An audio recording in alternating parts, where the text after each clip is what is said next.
Good evening, good afternoon, ladies and gentlemen. Welcome back. We tricked you. We don't know what we're doing. It's been an incredible weekend. Welcome back, guys. We have a lot to go over. This show might be 95 plus hours long because of how incredible it was. Sorry for the delay there. We don't know what's going on. We can't see anything. Sun's out, guns out, boys and girls. Scary money don't make money. Woo! I'm fired up, Stevie. Let's go, boys and girls. All weekend. That button is hot. They're coming. They went in the wrong room. Are we in two different rooms? Did I mess it up again? We did it again. I'm sure we did it again. Oh my gosh, what are we doing, Steve? It's like my first day here on the job. Every week, baby. Every week is the first time. We my have no idea. Goodness, ladies and gentlemen, luckily we got Ricky like herding cats. Yeah, I clearly don't know what I'm doing, guys. I'm obviously new to this. Always struggling to get these balls rolling here. Make sure I didn't mess this stuff up here.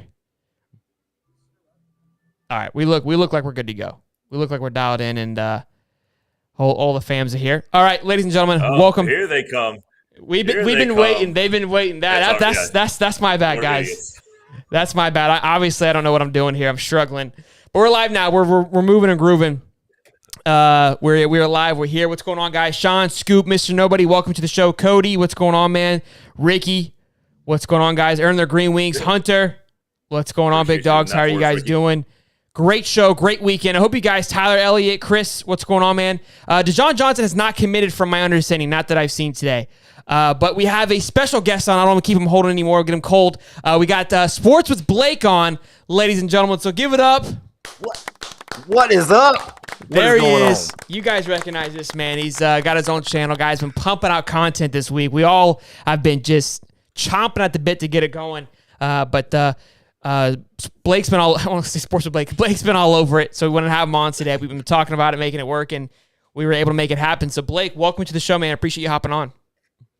No, I appreciate y'all having me. Thank y'all. Thank y'all very much. Absolutely, man. And really quick, guys, we hit a milestone. Let me double check here, Steve, before I kick myself. We are at 2,002 subscribers, ladies and gentlemen. So we just broke 2,000 subs today. It was because Blake's here. That was the only reason why that happened. So incredible milestone for us. Pretty pumped about that. We're jazzed. We're jazzed up. I just ripped off my headset. Blake, tell me a little bit. We had a ton of commits. We're going to go through each individual one. You spoke about all of them this weekend. You've been dialed in, kind of watching it unfold. I went to Friday Night Lights on Friday. I'll talk about that a little bit. But let's start with Aidan Mizell, then we'll kind of work our way down. What's your thoughts on it? What are you excited about?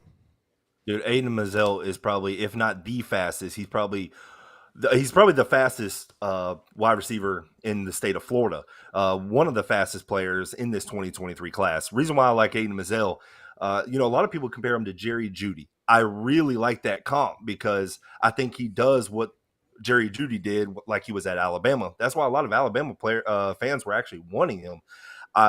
Just the way he runs his routes, the way he catches, the way he glides. I nickname him Aidan the Gazelle Mizell because he is such a smooth runner. I really do, man. I'm telling you, defenders think they have an angle on this guy, and they just do not. All the tape that I've watched on him, I've just thought whenever I looked at him, like he just jumps off the tape. That's when you're like, okay, this guy is for real because he just keeps popping. And, he's going to be a deep play threat. He's one of them guys that's going to he could take the top off of a defense. And, you just have to have a great defensive scheme against him. But, I think when he gets to the University of Florida, you can see this guy going 70, 75-yard touchdowns just on his speed alone. But he is such a smooth runner, catches the ball very well. He's not a body catcher, catches with his hands. He is a great route runner as well. Aidan the Gazelle Mizell. I think I'm going to clip it and tag him in this because he might want to adopt that over. I mean, AM is classic, right? But Yeah. The guy knows of his speed. He's not shy about it. So that's an incredible name. And yes, I was watching some of his tapes. The guy's top it. And yes, he's catching with his hands too, right? He's not just, I saw a lot of guys this weekend at Friday Night Lights. Obviously, they're young kids and they're growing and they're maturing, trying to catch it with their body. Obviously, the one-on-ones, they wanted to look as flashy and as, cool as possible in that time because the lights were on, it was bumping in there. But some of the ones that were running, you could tell they were more experienced and more just matured in their position because they obviously were catching with their hands and keeping the ball out in front of them as well too, and catching it and then running versus trying to already thinking ahead. It was really cool kind of seeing them break down and go through that as well. But yeah, super stoked for Aidan Mizell. The man walked out with 2 alligators. I mean, it's going to be a good weekend when homeboy starts strolling out. I mean, that is like setting the tone. It was exciting when it happened. And then when I went to Friday Night Lights to see the buzz, and we'll get into Friday Night Lights as an individual topic, but to see the buzz there, it's something's going on there in Gainesville, and it's changing for the better for sure. It's not just all talk, right? For a while, it felt like it was more just smoke and mirrors, and we're just talking about it, scare money, don't make money. Billy's there, it's new, it's fresh. It's not just words, right? It's action. And Billy talked about that. I always go back to that quote of it's only a dream unless you start performing, and it's definitely starting to perform. It's not just a dream anymore. So it's really cool to see what's happening. You're absolutely right. You are absolutely right. Just the environment, just the different feel, the momentum that the Florida Gators have gotten right now. But, you can just hear from all the players right now, they love the atmosphere that's going on right now at the University of Florida, and you haven't heard that in quite some time. So, what you hear from these kids that are coming out of these visits or, even why they're committing, it's just, I don't know, it's just electric right now. So, it's great to be a Florida Gator fan at this moment. Look, so we'll go to Steve real quick. We'll bounce it off Steve. So he said that Friday Night Lights is basically his worst nightmare, and it was definitely this weekend where it felt like everyone was just kind of capital. I mean, Florida was just one after the other, and it seemed like Florida State. It didn't matter what they did. I mean, we're gonna just roast them, right? I mean, you guys had a water balloon fight. You're trying to defend it with all your glory. It's not that big of a deal. But when you look at what was going on at Friday Night Lights and you compare it, it's just like it's easy not to roast it, right? It's easy not to make it's just too easy to make fun of. And then the barbecue was a complete disaster. They just threw up some chairs in a table, and if you saw what Florida's looked like, I mean, they had these lights, they had the balloon arches, I mean, they had the tables, they had like double there, like it wasn't an event.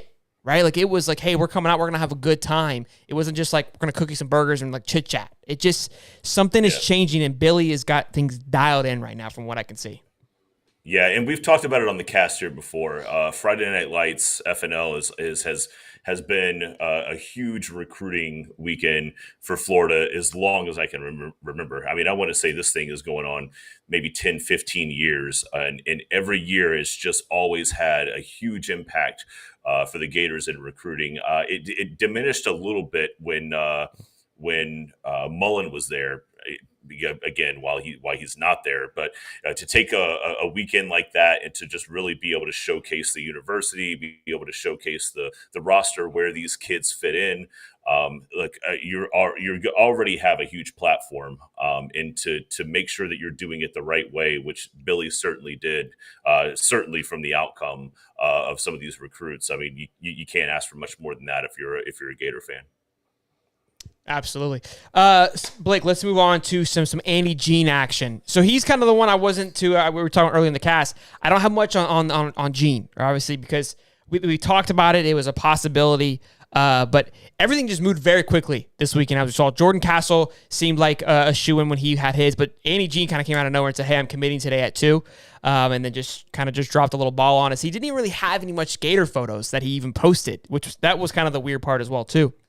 But kind of tell us your thoughts on Andy Jean and what you broke down when you saw his tape. Andy Jean is, I think he's a little bit under the radar. He's like in the 300s in the ranking right now. But, with whenever he started getting more attention his way is when Amari Cooper, I don't know if y'all saw whenever he was giving him a shout out. Yep. Whenever, he was talking about Tiger Jones, the speed and skill development. Whenever he was there, Tiger Jones talks highly of Andy Jean. Andy Jean had his best performance in high school this past season against IMG Academy, against 3-star Michigan State commit who's already at Michigan State, and Andy Jean burned him. Andy Jean had over 6 catches, 120 yards, I believe 2 touchdowns. He had his best performance against one of a powerhouse team, and he was actually doing a lot of his damage at the beginning of that game when the game was still in doubt. Whenever he scored his second touchdown, it was 21-14. He was doing a lot of the damage. So when Andy Jean, great route runner, I think he's going to be on the opposite side of Aidan Mizell. But I'm telling you, coming out of Miami, man, I'm surprised, the Florida Gators were able to get him, because, I really thought Miami was going to be that team. And whenever you hear from Miami, anybody from Miami, they think Andy Jean is actually the better receiver of the group that the Florida Gators have gotten right now. But Andy Jean is definitely a deep play threat. I'm telling you, I'm really excited about him just as much as I was excited about Aidan Mizell. But this guy is going to be a stud wide receiver for years to come for the Florida Gators. Yeah, he's ranked 332nd right now nationally. So yeah. I saw a few tweets going around over the last few days, because obviously Florida's always been known as DBU. I've been seeing a lot of WRU. And it's exciting because, look, this is something that we've talked about for the last 5 months, Steve and I and everyone who's been on here, is that the wide receiver core is thin. And it's thin no more, because we got Andy Jean, Eugene Wilson, Aidan Mizell, obviously, and DeQuavius Story is still on the map. He seemed like a shoe-in when he first talked about it. He pushed his date back. It could be interesting to see if he kind of falls this weekend. I'm not quite sure where his head's still at, but last I checked, he was still heavy Gator. So all those things lining up, I mean, the wide receiver class is looking phenomenal for 2023. And we're going to get into 2024 too. It's already starting for 2024, which is exciting. That's obviously really, really early. But again, the energy that was going on this weekend was electric. Again, this is my first time going to Friday Night Lights, as we all are aware. I didn't know what it was, just because everyone likes to remind me of that. But with going there, it just, I don't know, man, like, I know that it's hard to make it seem big and seem exciting. And obviously the stadium wasn't packed out, but there was a ton of people on the field. And when they got into those corner routes and they were doing one-on-ones and we all kind of huddled up into the end zone, I mean, it just felt like everyone was excited to be there. And then it started in the new facility, which was incredible. You kind of just walked in and you just felt like, wow, like it's just a different vibe. Again, it's Florida's, the stadium's old. Right, we're kind of going through it. It's crazy, like it's old, but that's kind of the history. That's the reason why you go there. You go there for the metal benches. You go there for the ruckus that it brings, and the reason why it is so you can just jam pack people in there. I got kind of a little flack for this too. It says everyone was trying to tell me 90,000 plus. It's 88 is the number. It's like 88,573. Okay, I wasn't wrong on that. I know we like to stretch that number a little bit. It's like, when you're texting a girl, you're like, yeah, it's a little bit bigger, right? Like, you're trying to overcompensate there. Like, guys, we can hold 88, okay?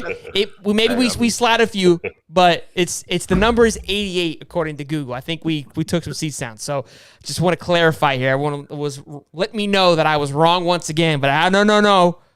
I was not. I was not on this one. But yeah, it felt really good there. And we'll get into Jordan Castell here in a minute, but I want to talk about Deshaun Johnson really quickly, because he was there, obviously. Saw him. That was really cool. Chit-chatting with everybody, coming through, kind of walking into the stadium and just record. I walked in with him. Me and Deshaun, when we walked into the stadium, I was right behind him. And I was like, man, should I go talk to him really quick? I was even walking in with Pimba and Will Norman, and I'll get into that in a second.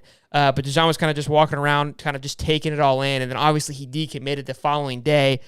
Then we had that situation where Rivals and a few other guys released that he did commit to Florida, which is always unfortunate. What sucked about that is it took away the steam from Florida. Not only did it ruin that guy's moment, right? But it also kind of killed the steam, because if he was going to release it and they released it sooner, now that's taken away from us kind of having another one 3 in 1 day, because these guys want to be first. And I want to talk about that a little bit too and get your take, Blake, I understand that everybody wants to be first, so I kind of see both sides. Obviously, as a fan, right, the fanatic in us, we want to be pissed off and frustrated, and it's frustrating, but I get it. It's that gray area that we spoke with Connor Clark about, of like, hey, you want to be first, you want to be the best, you want to be the person that gets it out there. But unfortunately, when you do with what Rivals just did, now everyone's saying, hey, screw Rivals. They suck, right? And thank you, Sean McCain, for subscribing. Welcome to the family. But they got to realize, too, they have a job to do, and they want to be first, and they want people, like, the reason why we go to these places and we subscribe to this is because it's breaking news. And if you're not breaking news, then should I still say subscribed? I don't know, right? In the world that we live in now, I think being first is it's getting a little watered down. I think they'd rather have a accurate, take and a great visual. That's why Hayes Fawcett, when he shares his commitment photo, that photo goes everywhere because it's visually appealing, right? It's not necessarily it has to be first. It just looks good. So if it looks good and it's thorough, it's going to do just as well. And I think that's where these the Rivals and the on threes and the 247s, they've got to realize, like, there's a balance between this. And so what's your thoughts on that, Blake? Were you frustrated when you saw that come out, or what's your thoughts? Yeah, you get frustrated with a lot of this because everyone wants to be first. Because what happens when that breaking news happens, that first person who does it, that name gets put out there. So you always want it to be accurate and to, with all the information, even if he commits or decommits, and we all knew he was going to decommit, but it was like a day before, he even did it, whenever, or it could have been like 2 days before. But, you want that kid to have his moment too. I think, these are 17, 18-year-old kids that want to have their moment, because, it's a celebration for them. And it gets really ruined by a lot of these, Rivals and on three, of course, they do it all the time. But, I just, it ruins it for the players who have worked hard their entire life.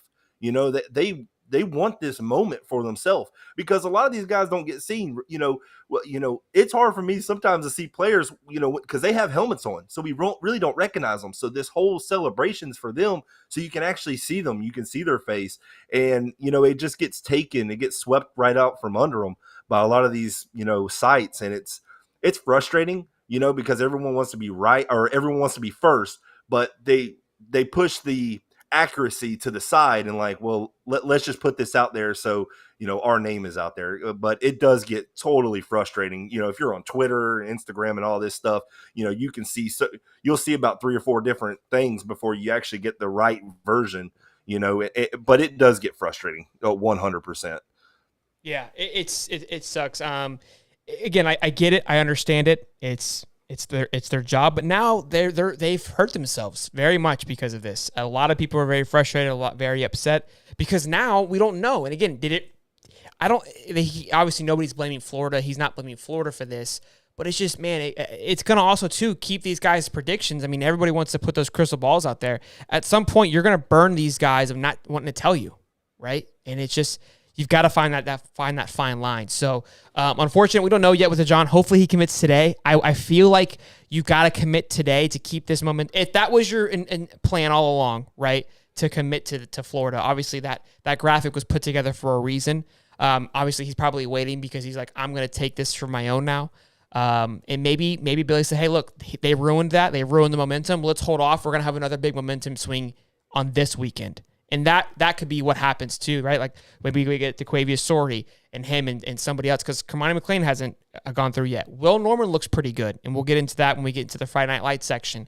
I kind of have a few breakdowns from all those guys, but it'll be interesting to see what happens with DeJon. I don't think it gets ruined. I really don't. I think it's just going to push back the excitement for us, that's, as a Florida fan, is frustrating because a ton of momentum was happening, possibly the biggest weekend in Florida recruiting history for a very long time anyways. It feels really good right now.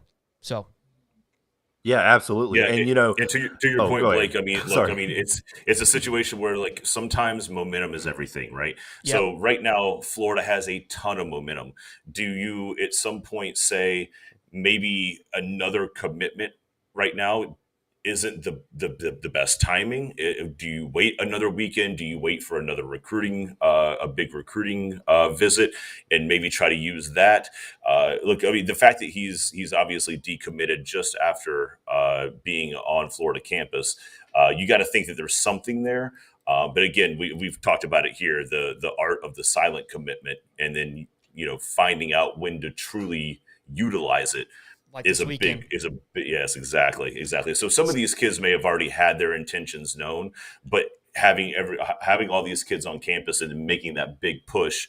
Look, the Dejon Johnson thing at this point may not have the legs that it would have 48 hours ago, but you keep that in your back pocket. I feel like that's something that they're going to use to leverage maybe the next big wave of a recruiting move on their end. Something with him too that people don't realize, he's a Florida boy, and I'm pretty sure Florida is the only Florida school that has offered him. So again, it feels like a shoe-in, right, outside of the Ohio State that offered him. So that, again, all these guys are Florida boys, like that we're going over right now. So I think Castell is out of Tampa. Could be wrong. I'm trying to dial all these guys in, but he's Winter Park. Yeah. Castell is Winter Park. Okay, maybe then it's Dejon. Okay, so Dejon's Tampa. Yeah, okay, Dejon's Tampa. Yep. Yeah, so his other offers were Alabama, Auburn, and Ohio State. So I'm like, look, I mean, obviously things feel really good. And again, I'm telling you, I'm watching these guys talk to one another, and then it felt huge. Again, there wasn't a lot of people. We're getting a lot of super chats. We're gonna get to you guys in a minute. You guys are incredible. It didn't, obviously there wasn't 80,000, not 90,000 plus in the stadium, but it just, the energy was there. Like you felt like, wow, this is what it's gonna be like at a night game. Like it just felt exciting. It felt cool. I felt like, wow, this is unreal. Johnny Townsend was there, spoke with him. We're working on trying to do something with him. Anthony was hanging out with everybody. So there's just a lot of star-studded talent walking around, just chit-chatting. And Billy, we shook hands with Billy. Stumpke says shaking Billy's hand. And he was just walking around, just chit-chatting with everybody. He didn't really put up I'm Billy Napier. It's like, hey, I want to talk to you as well too. And again, I think all of that is just adding up to what we're seeing here. Let me get to the super chats really quick because one gave you a shout out, Blake. We got Mike Litteris. Mike, how the guns look, brother? I know my man's yoked. For those who don't know Mike, and I was trying to see if he would. What's his name? Mike Litteris. Don't think about it, Blake. Don't think about it, Blake. Just take it. I'm not. He said, y'all got Blake on here. My dude's getting that superstars on here. Love that guy. So Blake, thank you for your support because it got Mike fired up. No, I appreciate it. TK Gator Nation, what's going on, man? Welcome. Captain Trips, go Gators. DeJack Reacts, what's going on, man? Freshly Jones, welcome to the stream, guys. Andre Pryor, welcome, man. We have another Misunderstood. I'm a new subscriber. Appreciate it, man. Flame videos. Love that, man. Thank you. What's up, mama? Adrian Cahoon. Bro, I sent a super chat on the feed earlier. Well, Adrian, thank you for the super chat, man. Sorry I messed up with the live stream and missed your super chat, bub. Just type in what you said, and I'll read it again. We got one more super chat. Oh, there it is. 20. From Adrian. My man dropped another one. That's my boy. Thank you, Adrian, for the love, man. He didn't write anything with it. Jeffrey, what's going on, man? How you doing, Bubba? Nathaniel, we really need Cam Jones. Welcome to the stream, big dog. If you guys have any questions for Blake, go ahead and drop those in here as well, so we can ask him. He's used to the chat and the rowdiness, so with his own channel. I'm used to the chats. I'm not used to all the super chats though. I don't get none of that. Where's all that for me? There it is. Man. There it is. Go show us some Blake some love, boys. Man, I mean, geez, I answer all the questions. That's what I need to start doing is not answer the questions because they know I always go to it anyways. Yeah, we try to, man. These things they blow through. I can't even keep up with these chats anymore. These guys be blowing it up. We try to do our best that we can. I would love to say hi to everybody, but sometimes we're so far behind. It's like their own dialogue down there. It's unreal. Yeah. We say it every week that we're doing a show here and they're having their own complete show over there. We do the best we can to jump in there and catch up with them. But if it's two shows happening at once, it's us and then it's their show on the High Top family chat that they got going over there. It's amazing. It's a good time. Oh yeah. And if them Georgia fans start coming in here or Miami, they'll be here. Those Florida State fans, they'll come in here every now and then, come in mine every now and then, and they'll want to disrupt it, and start something. But it is what it is. We live for it. I love to kind of go to banter with them. It's makes my day, honestly. We got Charlton Sinclair. He goes, I don't think we got a chance to get McLean since we got another good cornerback that have committed to us. Yeah, so McLean was there. He was there for the barbecue, which was huge. I think, and we talked about with Connor, I think he's going to wait a little bit unless, I mean, they're showing him 100% on 247, but it could turn into, because of what's been happening, look, that could be, again, where it's like, all right, we're going to save Deshaun, we're going to save Kamani, and we're going to save Sori to have another big swing again. I mean, look, this is something really cool what we're seeing here with what Billy is doing. I think if, let's say this season we go, right, 7-5 or whatever it may be, or 8-4, or even 6-6, right? I think if, as long as these kids stay committed and we can roll into the next year with a top 10 class, nobody's going to care about this year coming up. Obviously, we all want to do well with Anthony Richardson and the transfers that we've got. I think we have the ability to do well for sure. But if we don't, and everything kind of follows through with the stars and everybody committing and gives a top 10 class, I think Billy's on a hot track to do some really incredible things for what we're seeing right now. It's really cool to see, again, all the talk come into fruition. And the guy is cool as a cucumber. I mean, just seeing him kind of just carry himself on the field, I was like, I see why kids want to come here. I mean, he just makes you feel kind of important. But I talked to him for maybe 4 minutes, and I could tell he was a little frustrated only because he felt like, okay, why is this guy asking kind of like press type questions? I didn't want it to feel like that. I kind of regretted it after the fact. But he was still giving me the time of day. He chit-chatted. He goes, where are you from, man? Oh, High Top Sports. That's awesome, man. Good stuff. And that was kind of how it ended. But you could tell it was genuine. He cared enough to say, hey, but it was a mutual, like, hey, I got to keep it moving. You got to keep it moving. But he at least gave me the time. And for him to say, hey, like, he saw me and he walked up to me. Like, he could have kind of, avoided me. I think speaks volumes to kind of we lost Blake. Speaks volumes to who he is and what he's doing. We'll give it a second for Blake to get back on. I think he probably lost connection. No big deal. All good. Let's go to the chats while we wait for Blake to hop back in. Hopefully he didn't lose his internet. Mike says, you look jacked, bro. Thanks, Mike. That means a lot coming from you. There he is. That's true. There he is. If Mike tells you look jacked, there's something to be said for it. Okay. I don't know what happened. All good. So, Blake, I want to get your take on Jordan Castell, but we had 2 more super chats really quick, which from Mike Litteris, who's a fan of you, says, don't let the super chats fool you. That takes their clothes off when it's just them. That is true, Blake. When we don't have guests on, Steve drinks a lot. It's like an OnlyFans. So let's. That's fine. Yeah, that's fine. And then nobody wants to see me with my shirt off, so I'm good. Yeah, nobody wants to see us either, Blake. You're fine. Actually, they might pay me to actually keep my clothes on, so I might want to start doing that. Like start taking it off. Yeah, the reverse effect. Hey, I got this big old farmer skin going on. Like I'm white. Like. Cody wants to know who's y'all's. I'm referring to us. Steve, we're going to ask you first. Who's your favorite recruit from this weekend? It's gotta be a Gator recruit, Steve. Yeah, I get that part. It would have to be Aidan, only because we had the chance to talk to him. We had the chance to interview him, get to know him a little bit. Obviously, his family, like, he's just his athletic background, that translates unbelievable on the football field for him. But he's super well-spoken. He's a laid-back guy. Like, he was doing an interview on a laptop in his girlfriend's bedroom. Like, we even gave him a hard time about what the decorations were behind him. But, look, the guy is super humble. He's funny. He's obviously got a really good relationship with a lot of the other recruits that are out there that haven't made a commitment yet. But just his demeanor, his ability to just sit back and just have a casual conversation, as well as obviously being the athlete that he is. So far, right now, I would say that for you guys, Aidan's my favorite commit. Let me go first, Blake, only because mine also is Aidan, and if yours is different, I want you to have your own spotlight. Part of it is because I had a chance to speak with him from this weekend. As favorite thus far, it's between him and Najee. I met Najee this weekend. Such a cool kid. Again, like the same guy that I spoke to on the camera, same guy at the stadium, but Aidan's energy was a blast. Just his kind of charisma that we obviously his photo is trending a little bit with the eyes. Yes. So that's fun to see. But he brings a uniqueness, a funness. Kind of again walking out with 2 Gators just kind of shows a style of what kind of like who he is as a kid.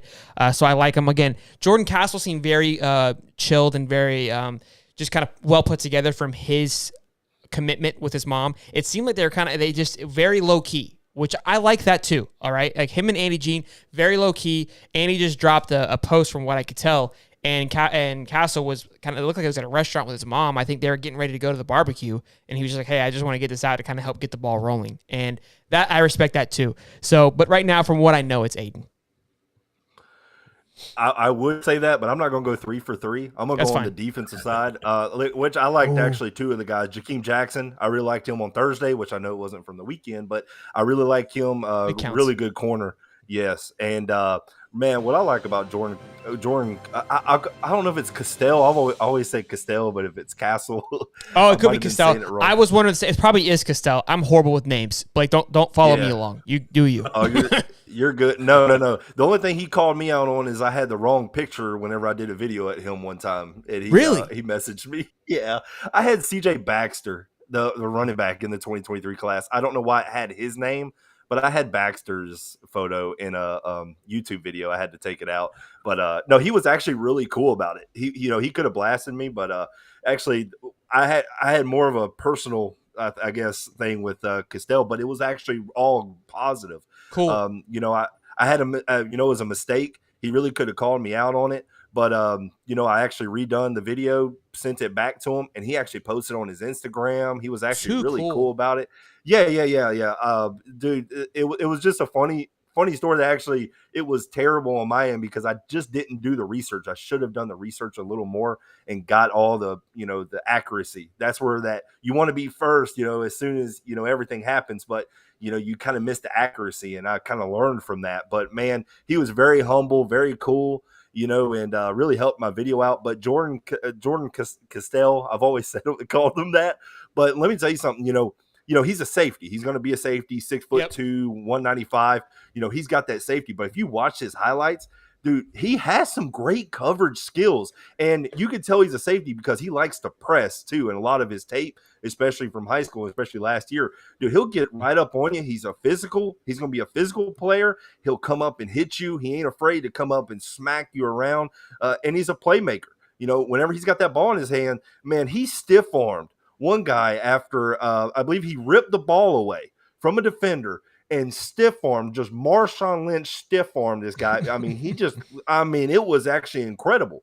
The play he did is just how, him, he's going to be a playmaker. He's going to be a heck of a safety. I think you're going to see, some legal hits. I know about all the hitting, but, he actually, whenever he hits you proper. He'll come up and just smack you in the mouth. But I really like him, especially on the defensive side, but not taking away from Jakeem Jackson. Huge pickup on the defensive backs. And that's where that Corey Raymond effect has been coming in, getting these guys, and I think it's going to be more to come. Good stuff. Look, I was going to move into the Castell, so I'm glad you kind of took over there.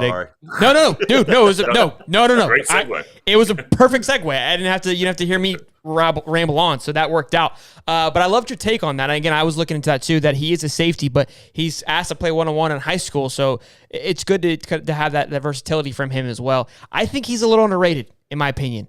I think he's a little on the lower side for his ranking, and I think that he's going to be a bigger impact and a bigger name than what we realized. And again, from what I could tell, so he was, just so I'm clear, it wasn't Jakeem, it was Jordan that reached out to you, right? That you guys kind of had a little... Yeah. Jordan. Okay. Yeah, Jordan was the one that reached out because I haven't made the video on Jakeem, because I like to react to like their highlights and stuff like that. And I just messed up on Jordan. But Jordan, man, cool dude. Just the interaction that I had, like I said, he could have been upset, not using his right photo and stuff. And it was, dude. Even with the helmet on, I should have called it. I mean, because there was a full grill, and Jordan just never had that. That's all Baxter, and it was the wrong number. So, but I've learned to not trust Google. Yes, Google says it's the player. I've done the same thing, my friend. I have done the same thing. Look, they hold. So I that's why I'm not really criticizing rivals for being first, because I make mistakes constantly. I mean, my spelling errors on here, which is not an excuse, but it's brutal. Sometimes I put the wrong people on the thumbnails. we move quick, boys, okay? We try to get it out there. We try to be efficient, and sometimes we get a little railroaded. Thankfully, these guys are here to hold me accountable, and all you got to do is just take it on the chin and keep it moving, right? Don't try to act like you didn't. That's the biggest thing is like, look, yeah, I look like an idiot. Bro, they put Super Chats in here, Blake, to remind me that I don't know what Friday Night Lights is, okay? That's kind of where we're at in this stream. So it's a never-ending battle, all right? It's the comments are the worst. If you go back and look at the comments, ruthless. they'll tell you in a heartbeat. Oh, whenever I talked about it was Jackson. I think out of Kissimmee, I said Kissimmee in my video, and I didn't say Kissimmee. Oh my goodness! Heaven You talk forbid, about heaven forbid a slip of the tongue. You still had the right city. Oh, it's like I punched someone in the face. Just an innocent bystander. I was like, oh my goodness, like. Guys, like, man, y'all are killing me in the comments. But I mean, when you live in that city, you're passionate about that city, so I get it. But oh man, they went after me. There were some people that there were some that just said, "Hey, you say it like this," but there were some like, "Hey, idiot, how about you do it the right way?" I'm like, nah, you're good. What'd you say? Kissimmee? Kissimmee? Is it? Kissimmee, yeah. Oh, I say Kissimmee. Oh my God, I like Kissimmee better. That. I say Kissimmee too. It doesn't matter. You're good, and I live down here, so you're a pass. Real quick, we got a few things going on in the chat here. Muddy, this is really cool. It says Muddy Water says, did y'all hear at FNLs for a handful of 3-star recruits, Napier made them wear electronic vests, monitoring their heart rate and keeping track of everything. Guys, dial it in. If that, I don't know. I mean, Muddy's usually pretty spot on with his information, but that's pretty cool to hear. Again, watching Billy on the field with these kids too, it was just something special, man. It was something different. He seemed locked in. The guy manages his time really well. And I watched the interview with Katie, and it got me a little motivated, to be honest with you, because I think about this too. Like, God, this guy has an entire football team to manage. Like, people don't realize how big that is and how many moving pieces there are to this, right? I mean, he has to think about, obviously, all the positions, right? I mean, not only he has coaches, but he has to be aware of what's going on. He has to think about recruiting. He has to think about just what's happening here, what's happening over here, what are we going to do here? And again, he has people in place, but now he has to control all those little pieces. And so Katie talked about in her interview with talking about kind of what they do for their staff meeting, and she's like, it's amazing to see how much Billy knows about and remembers. Like, these small nuances, he'll bring it up and go, hey, what's going on with that? And you're like, how the hell did you hear about that? How did you know? How did you hear about it? And it's a small detail, but that detail, that noticing that, is huge. Something else that I like, and again, I like to hear these kind of guys, how they function, because you want to take it into your daily life he reminds everybody, like, kind of once a month, what's the goal here? He goes, put the people first. Right? And she goes, he just reiterated that a few days ago before this weekend. And you could feel while we were there, it was definitely putting the people first. So good stuff on that. Yeah, and the other thing to think about when you're the head coach at a school the size of Florida, right? The head football coach. Let's be honest. Football is the money maker for just about every university out there, right? So not only are you the head coach, you're essentially the recruiting coordinator. You've got to run your roster. You've got to manage all of your coordinators, making sure that their assistants are doing everything. But there's a certain extra level that I think a lot of people don't talk about, and that's you're responsible for the success of the football team, which brings in so much money for the university that it's not just you doing your job and managing your sport and that one part.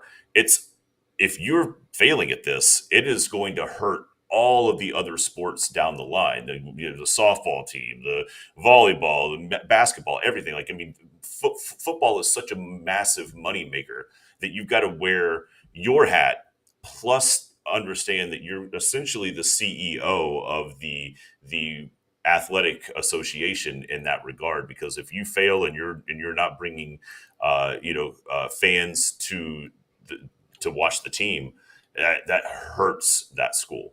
Big time. Absolutely. And guys, you guys are asking some great questions. And Blake, I don't know how much time you have today, man, but this seems like it's going to be a longer show. So you just tell me when you got to go. But I think everyone loves you being here. We enjoy you being here. So we're going to just keep the show rolling, man. But as you tell me when you got to go, because there's a lot of great questions that I want to answer. We've got a lot to go over. Everybody knew this was going to be a long show. So I just want to let that know for you, man. I mean, we're kind of just rolling here as we go with the punches. I got my little marker, my whiteboard, make some notes because the last moving. I gotta get my Billy hat on because of how fast we're moving. When my wife comes through that door and tells me we gotta go to a certain restaurant for a birthday party, but until she does that, that's it. The show goes on. Love it. Real quick, I want to give Michael. Gonna mess up his name, Campmeyer. I think I said that right, actually. Became a member, so welcome to the family, man. Earning your wings, becoming a pigskin, man. We really do appreciate it. We're gonna get into some member talk here towards the end, but Michael, thank you again, man, for becoming a member. Appreciate that, Bubba. Hunter Wolf, what's going on, man? Welcome to the stream.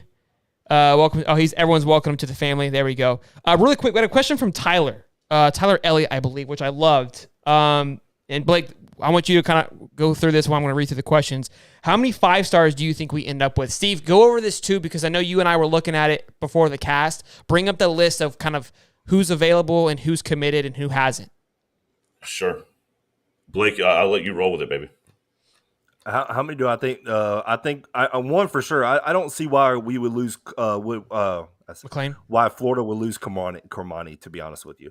Okay. So one you got to drink, Steve. That's just me. Just because defensive backs are coming in, Cormani knows he's the best one in the class. I mean, let's just say it. I've looked at his tape. He was actually playing wide receiver before he played defensive back. This dude has wide receiver skills playing the cornerback position, but he can cover. And dude's actually I think I compare him to more of actually, former Florida State player Jalen Ramsey. That's who I compare him to. I really do. I really do. I love that. Because not only it's his play, it's his mentality. He's got that. I know I'm better, and that's how I'm better than you, and I'm going to show it. And that's what you need as a corner. You need that mentality, that because you're left on an island a lot of times, and that's what his play is. He's going to be left on an island. You got to have that mentality of I'm better than you, and I know it. And that's where like the comparisons. It's not just his play, but it's his mentality. He's got that little dog. He's got that dog in him, and that's what I like about him. But I need that button. But you take my butt away. Cormani, that would be definitely one. If they can flip Keeley, but I've heard his name a couple of times, but I know of one, unless and if you want to say if Aidan Mizell, who's been shooting up the rankings, if he turns into a 5-star, which I don't know if he will. I think he will too. I've been talking about that. Some of the Florida Gators commits like Creed Whittemore. A lot of people forget, he's in that wide receiving group as well. That's Trent Whittemore's brother. He's actually, he's actually playing quarterback, and he's actually not a bad quarterback that I've seen. He's an athlete. He's definitely an athlete. And, he'll be a slot receiver kind of type guy. But, unless, one of those guys, want to move up in the rankings, I'd say for sure Cormani. But like I said, Florida can get 4 more defensive backs, 4 more corners. Cormani knows he's the best corner in the 2023 class. So regardless, he's going to go where the best fit for him. And, with Corey Raymond being there, who's one of, if not the best defensive backs coach in the country, is very appealing to him. So yeah, the one thing I will say about McLean is that he is able to play the field side. You've got a lot of these corners that when they come in, they play on the boundary, which is they get a little bit of a smaller field to work with, and they get a little bit more linebacker help. It's not hard for the safety to roll over the top and give them some coverage help. But when you're on the field side, that means you have got, like to your point, Blake. You've got a lot of real estate that you've got to be responsible for, and sometimes you don't get that underneath coverage with the linebacker help, and sometimes it's hard for the safety to roll over, especially if you've got one more safety down in the box. So I think that McLean is talented enough to where he can play the field side, to your point, like a Ramsey, and you can be confident that he is able to cover that much space by himself with just a little bit of help, maybe potentially underneath or over top. So I don't hate that pick at all. The one guy I will say that is as an FSU fan a little bit terrifying. I don't believe that he's committed yet to Florida, but he is out of the IMG Academy, and Florida has been doing very well there. His name is Will Norman. This guy is a defensive line. Massive kid, 6'5", 290. He's 4-star though, isn't he? He is 4, but I think that it's hard to come out of IMG and have that kind of size already and not get that extra star. So a lot like with some of the kids that may be 4 stars now that are already committed to Florida, I think Will Norman is a 5-star waiting to happen, and if not, then he's underrated because that kind of size and playing against the level of competition that he is playing against at IMG, man, there's no reason that he shouldn't get that last accolade there. But that's a big kid. So Kermani seems healthier now than I think I originally felt. This weekend makes me feel a little bit better on how things kind of rolled out. He showed up for the barbecue. Now Pimba was there. I saw Pimba again, man amongst boys. Unreal seeing this guy in person. He came with Will. Like we were headed to the new stadium, and he was walking with Will. I'm like, my goodness, those are some big boys. But Pimba seemed disengaged the entire time. Honestly, from seeing him, nobody really seemed to talk to him too much. He talked with a few coaches. Never saw Billy speak to him. I don't know if how much they're allowed to. They may have spoke a little bit from what I could see. I can't say he never spoke to him because I obviously didn't watch him the entire time. But Pimba seemed disengaged. Will Norman was there. He stayed for the barbecue. Pimba left and went to the Miami barbecue. So on 247, they have him at Miami 100%. That seems to me like it's going to be a shoo-in. Pimba didn't seem like he cared to be there at all, to be honest with you, when I was looking at him, which is unfortunate. Jaquavius Russell, he was there as well. Again, ginormous. He was kind of just chilling too. He wasn't excited. Like when Dejon walked down the field, like he was like holding his camera. Like the energy for him to be there was way more exciting. He was talking with Sharif Denson, right? You could tell that he was more engaged, trying to see, hey, where's my new home going to be and what it's going to be like. The other guys almost were just there to help build their brand, which I'm not ragging on them for it, right? But that was the vibe that I got. So to me, honestly, Kermani McClain seems pretty solid. And maybe we have one of our 4 stars like an Aidan Mizell bump up to a 5. But maybe we get a sneaky one in there for number 2, but it looks like probably just 1 if I had to guess. Now, could some of these guys flip once the season starts and things start looking a little bit different? Sure. But right now, it looks, from what I can tell, it looks like 1 in my opinion. Really quick, we got a super chat from Literist again, and Blake, this is what I was talking about. It says Sheldon has to use Google for Friday Night Lights. It never ends, Blake.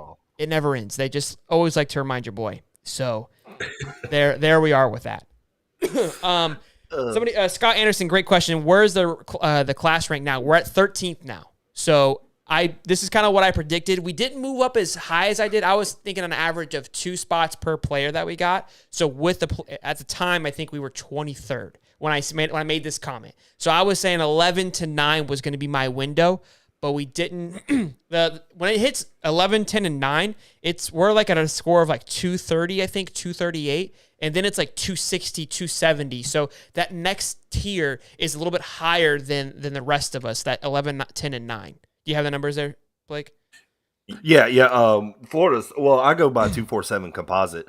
They got Florida 12. 12. And, they must have changed it. They just updated it. Because honestly, a lot of people were saying this, and it felt to me that it almost like it was such a big wave that they didn't, like, it was like, we don't know how to grade it, because it was like, that's how it felt. I'm obviously guessing here, but it was like, damn, that's a lot of people coming in. We don't know how to handle like this amount, because you can't go from 24 to 6, because then now you kind of ruined your grading system. So that's why I think they're kind of in a weird spot. So go ahead, what you're saying. Yeah, no, I mean, and it makes sense, jumping, over Arkansas, Arkansas, the thing about them, they got 7 4-stars, and 16 3-stars. So I think they jumped them because they're at 235. Florida, with 14 4-star commits, now 2 3-stars. Now I'm thinking Tyree Patterson will probably, I've heard that he might decommit. He's one of the wide receivers as well. I heard a UCF kind of thing that he might flip to them, which totally makes sense. That's kind of what I've heard. But even with that, he's a 3-star recruit. I don't think Florida would drop down the rankings too much, but Tennessee right above Florida because they do have the 1 5-star with the quarterback they got. So we need Nico. a 5-star. So yeah. So I mean, I guess that 5-star holds some weight, especially at the quarterback position, I'm guessing. And Nico also, I think he moved up in the rankings I think he jumped Cormani to that number 3 because Cormani McClain was the 3rd. And then now he's 4, I think, Nico, because he's been gaining traction for quite some time. So, and of course, when these players move up, it helps your team rankings as well. So, Sure. But yeah, I mean, at 12, and I was hoping, even at the end of the season when National Signing Day, if Florida could go 13-15 range, I'd actually be happy, especially with a first-year head coach. Yeah. Yep, for sure. And then it looks like Nico is sitting right now at 4th overall. Cormani is still at 3rd per 247. What's interesting is that ESPN dropped Arch Manning from the number 1 spot, but 247 still has him there with Malachi Nelson, who's committed to USC, sitting at the number 2 spot. So right now it looks like USC, depending on who you're looking at, has 2 of the top 5 overall commits, which is impressive. Good stuff. Eddie Sewell says, "What's up, Blake?" And welcome to the stream, Eddie. What's up? Some of the guys that coming in here, I'm like in Tyler Elliott, Muddy Waters, the same guys that check out my channel. But it's cool, I'm glad, like, even the guys that are on mine, that Florida Gator fans, and the Florida State guy to the side. But no, I just I love it. I love it. Steve takes beatings. Man, Daily. I have so many Florida State friends that they gave me a lot last year, but it really couldn't say very much last year as well. So, yeah. But of all years to not be able to give a Florida fan a hard time was like, for an FSU fan, you're like, wow, this is the perfect time for me to just be able to lay it on thick, and then you're like, well, but we suck too. So it really took away a lot of the excitement for us. I'm not gonna lie. Yeah, it kind of made it a little easier for me. Sorry. No, you're good, buddy. So we got Ushi. He asked a question too. With Dijon flipping, obviously he's from Tampa, which we talked about earlier. Do we think that'll lead to more flips from that Tampa area? What's your thoughts on that, Blake? I mean, it just, if you look at that area, so with Dijon, because I think he's a top 100 player. I think he's like in the 99th or something like that. When a player you get from, let's say, the Tampa area, they go back and they hang out with the same buddies that are from the Tampa area, and they're 3 or 4-star players. They'll go back and talk about the atmosphere at Florida. So yes, that could be a possibility. It depends on who's left, who's uncommitted, or like, if you could flip somebody from the Tampa area. I'm not familiar, or I'm not too sure off the top of my head who is in the Tampa area, who's available right now, who's uncommitted, or who could flip. But I mean, it's always a possibility. If you get someone from that area, if they go back and tell everyone, hey, y'all got to check this atmosphere out at Florida, because like you said, even Friday Night Lights, the atmosphere was just totally different. You saw Trayon Webb, Marcus Stokes. Who were they talking to? They were talking to Dijon Johnson. I mean, so, that connection right there. So that happens, so they go back and tell their buddies. So, and I know you're probably going to talk about that because I know you saw that. So Trayon is busy on Twitter. And I interviewed Marcus Stokes. Yes, there were some rules about posting the interview, so that's why in the video you see me talking to him, but I didn't post it. But cool kid, Marcus Stokes dialed in the interview.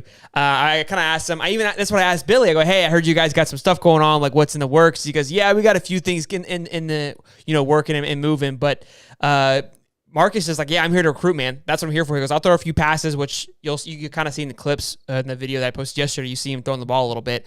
But he was like, yeah, I'm just here to recruit, man. And it's definitely working. It's really cool to see these guys just just believe and like, yeah, this is where we're going to be. This is where we're going to take it. And Trayon said in a Twitter space, and I mentioned that, like, look, I'm telling all these kids, because I asked him, what's your elevator pitch? He's like, I'm telling all these kids, why wouldn't you come to Florida? There's no reason why Florida shouldn't be competing for a national championship every single year. We need to get it back to what it was in 2008. And look, to me, and I was going to bring this up like as a joking manner, this class, right, these next few classes and this momentum, we could have that 08 type of swing, right, where we just kind of get dominant again, minus the killers, right? I mean, those. But if that's what it takes to be great, then obviously we'll take whatever it needs to be. A few tight end murderers, I'm not going to be upset about that. But hey, whatever brings a championship, guys. Okay, we can turn our heads. No, but this class seems like a great class, and I don't think it's going to happen. But the momentum is there more than I feel like it's ever been in recruiting, and that kind of starts it starts off the field. And this is where Miami is really excited right now. And I've been roasting Miami on Twitter and kind of going at it because it's fun, because Miami's been irrelevant. But they're coming out of the woodworks. Like they're like all of a sudden they're all Miami fans again, because it's exciting right now. And we talked about it. Does this translate to the field? And I said, no, not immediately, but I could see where their energy, right, makes the kids that are playing now excited to like, look, this is where we're headed.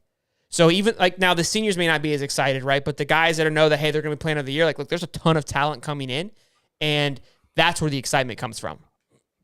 Yeah, how many 10-win seasons have they had since they joined the ACC? That's what I'm saying, man. Like, look, let them have it. It's like the Dogs. They win a championship.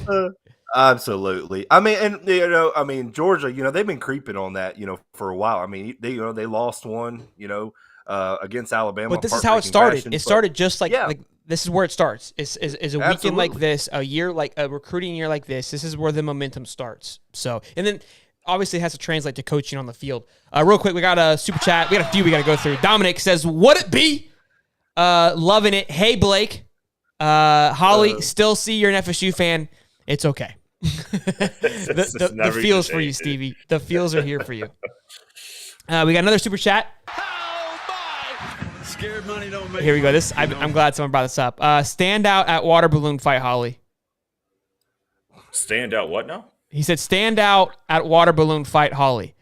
That's what his comment said. Cody, can you break that down a little bit? Maniac, just subscribe. It's an insane asylum in here tonight, boys and girls. Super chat from Jeffrey. He didn't say anything. He just said, he just said his my name. thing is, So what's up with water stuff with FSU? Like the punt returners, I saw they were squirting water guns at like each other. What is up with that? Steve, can you break down that footage for us, please? I don't see anybody using water guns on a football field. I'm sorry, I just don't see maybe do a hose or something, but dudes over there spraying water guns and stuff. I'm like, oh my god. He was weaving and bobbing. He's got to. They're trying to keep their feet hot. They're trying to keep them. There's a lot on their toes. There's a lot of things I don't understand about Florida State, like why y'all wave the way y'all do. I mean, it's just a simple wave. I don't know why y'all do it like that. But anyway, how do they wave? I'm not going to get into that. How do they wave? I mean, they wave like this, like it's a side wave kind of thing. I don't get why they wave like. I mean, I'm waving at them. I've been to Florida State. They're waving at me kind of weird. I'm like, y'all know how to wave. Oh yeah. Well, they're telling you which way they want you to go, and that's away. Nice. Steve was ready. I love it. Dude, hey, I've told so many people that they get a kick out of it. I where I'm at, I just have so many Florida State, friends and stuff, and I feel bad for them. So I try to, help them out, give them some jokes every now and then. But it's all in good fun, my man. Trust me. We're in the Discord server when we're not live, and it never ends. It never ends, Blake. So I've been taking punches on this channel for a while. This ain't gonna be. That's what sports is. That's what sports are about, though. That's what brings people together. Even though you're apart, I'm a Florida fan, you're a Florida State fan. Yes. You disagree on that, but it brings people together. Sports are supposed to bring people together. It's not supposed to, divide and just be so mad. Sports. What is everybody, wanting? 5 weeks away, you got football. That's what it's about. Hey, let's get football back in. It's gonna be what a time to be alive, too, man. But my gosh, when it comes out of somebody else's mouth, and like 5 weeks. Yeah, it felt better when you said it, Blake. It just something, yeah. It just this is gonna change my. I had a weird. Man, I'm so excited. I always talk about the smell when you go out, right, for football season, like the fall, right? It's changing. You can smell it. I had a hint today. I don't know. It's 95 degrees here in Florida, but I swear to God, I had a hint. It was just, I could tell it was only 5. It was closer than normal. It's like you could smell a rainstorm coming. That's what it felt like. Okay. It's really getting there, man. We're right around the corner. Jeffrey Dockery. I think I said it wrong last time. I think that's right. Daughtery. Dockery. There we go. It's Dockery. It's Dockery. He goes, any chance we land Baxter? And also, too, Stumpke said CJ Baxter August 10th. What's your feel on that, Blake? I haven't heard much that we're gonna. To be honest with you, I don't have a good feeling. Just like with Will Norman, never. I feel better about Will. I feel better about Will from what I saw this weekend. I mean, and maybe now Pimba. I never even thought Pimba was going to be, even before this weekend. But it just with Baxter again. I know a lot of people. I heard a lot about a month ago, but I haven't heard as much. With like all the guys that with this past weekend, all four of the guys, which I said in one of my videos, it was the trifecta, which I just didn't know Andy Jean was going to push his commitment up. But all four of those guys I felt really good about, but with and then, you talk about DeQuavius Sori as well. That will be hopefully later on. But I don't know. My gut feeling about CJ Baxter is one that I'm not high up on. It's kind of like the same, not the same as Pimba. I just don't even feel good at all. I think he's been a Miami lean for quite some time, to be honest with you. But Baxter, and the reason why is just because I don't know if he would come to I feel like it's going to be a decent running back room. You got Webb. Exactly. That was what Trevor Etienne's or Travis Etienne's old brother, Trevor, so I mean, Montrell Johnson, was he a sophomore? So, or a redshirt sophomore, I think. So, it's going to be a stacked running back group, even though Florida, Florida loves to use the running backs. They'll go 2-3 deep using running backs, but, he'll be, coming right in, I don't think he's the number one maybe, but he's up there in the rankings as one of the top running backs in the group, just with the stacked running back class. It's kind of the feel with me about Sori. I know a lot of people talked about him. I don't know if, the wide receiving group that we have right now, if that's going to be, something that'll be standoffish to someone, to a recruit like that. They put that into consideration. So for that reason, especially for Baxter, that's the reason why I think Florida is probably a little bit of a long shot right now.